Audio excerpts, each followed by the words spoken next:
Hey there everybody, I want to thank you for coming back and joining me for another video. In this one here, I want to take a little break from making knives today. My hands are bothering me a little bit, sanding and grinding and all that fun stuff. So I'm going to take a little break and I want to show you this black powder pistol I got a couple of years ago at a flea market. And it didn't look like this when I got it. It was in pretty bad shape. It was 50% of it was probably rust. It was missing the ramrod. It was missing the front sight. The trigger was actually snapped off in half. There was just a little stub right there. And the trigger guard, this whole piece here was missing. And yeah, so I got it for like 30 bucks, I think I paid. And so yeah, I set it out, took it apart. The wood didn't look very good. These were kit guns. I don't know if anybody ever sold them assembled, but I think they were all kit guns. This one here is a Dakar, Spain. Yeah, so Dakar is located in Bergara, Spain, and they're actually a gun manufacturer and an ammunition manufacturer over there, I believe. And CVA was importing these and selling them as kit guns. Very popular back in the 70s and 80s, and they were relatively inexpensive back then. Now you find them anywhere from 100 on up. Crazy prices on these things now. But like I said, I think I paid $30 for this at a flea market, and it was in really poor shape. So I took it apart. I made a new trigger for it out of brass, and it works good. The trigger guard, like I said, was missing, so I took some yellow brass and I brazed a piece on there. It's still a little bit lumpy and stuff, but it fixed that. I could spend a little bit more time smoothing that out and cleaning it up, but it is what it is. It's okay for that. I refinished all the wood, and I think I tongue oiled it. I believe I put a couple coats of tongue oil on it, and then I cleaned all the rust off of it.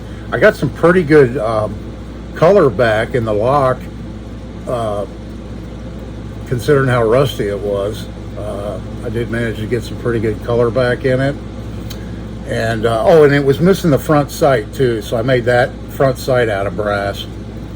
And it had just a very small V, because the original front sight was probably just a little peg or a pin or something like that. But I made this blade style front sight, and so I filed out. Let's see if we can get it in the camera. Filed out a notch there in the rear drift adjustable rear sight to kind of match up with that front sight that I made. Yeah, and it was missing the ramrod, so I made this one out of brass, piece of brass rod, and I'm not sure what I even used on the end. It looks like something I threaded the rod, and then I had something that this was a couple of years ago, and I can't remember exactly how I did it, but yeah, I just put a piece of steel, it looks like, threaded onto the end of that, and then I filled it with lead in the end. And I could have made this out of wood, but it's short, small, so it really doesn't add that much weight to the pistol.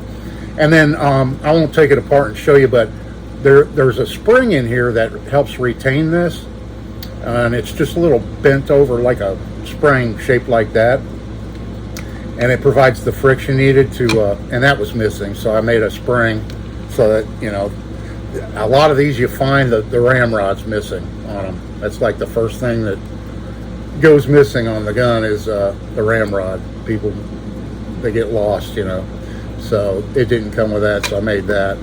And so that is a 45 caliber, so it shoots like a 440 diameter lead ball, patched lead ball.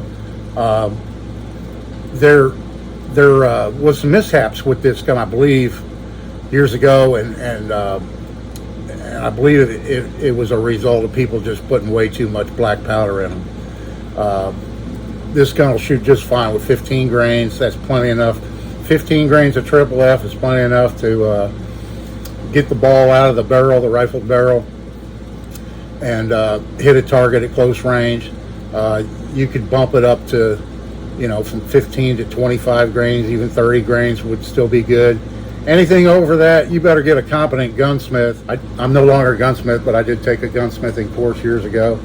So I have confidence in that I can inspect a gun and verify that it's safe to shoot. I think the breech plugs, the threads in the breech plugs were not holding up, because I think people were putting 60, 70 grains of powder in these things, trying to, you know, make them into something that they're really not designed to do.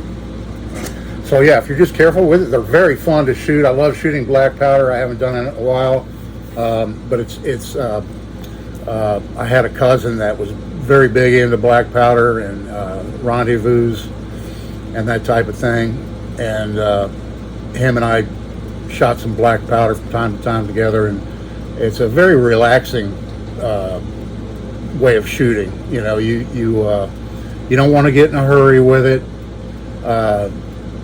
You know, after you shoot, you want to make sure that there isn't any, before you go reloading it and pouring your powder in for the next shot, you want to make sure that there isn't anything that could ignite that powder still in the barrel. So you know, cool it off a little bit, maybe give it a shake, wait a minute or so, and then reload it, and then you'll be doing it safe. So yeah, they sold these in a flintlock design too. This is a percussion cap, and they also sold the exact same gun with the flintlock. I've never owned a flintlock. I've had a lot of percussion guns, but never had a flintlock. But yeah, I used to deer hunt with a muzzle loader and 50 caliber, and very fun to shoot, very enjoyable way of shooting. Yeah, the wood on this has some really nice figure in it. This one's about a 5-inch barrel. They have a shorter version they call a Derringer, and this is the one that's just a little bit longer than that, a little bit bigger. Yeah, I thought it was a good flea market find, and I wanted to share it with you all. I appreciate you coming around watching my videos. Check out some more. This is Dave. We'll see you.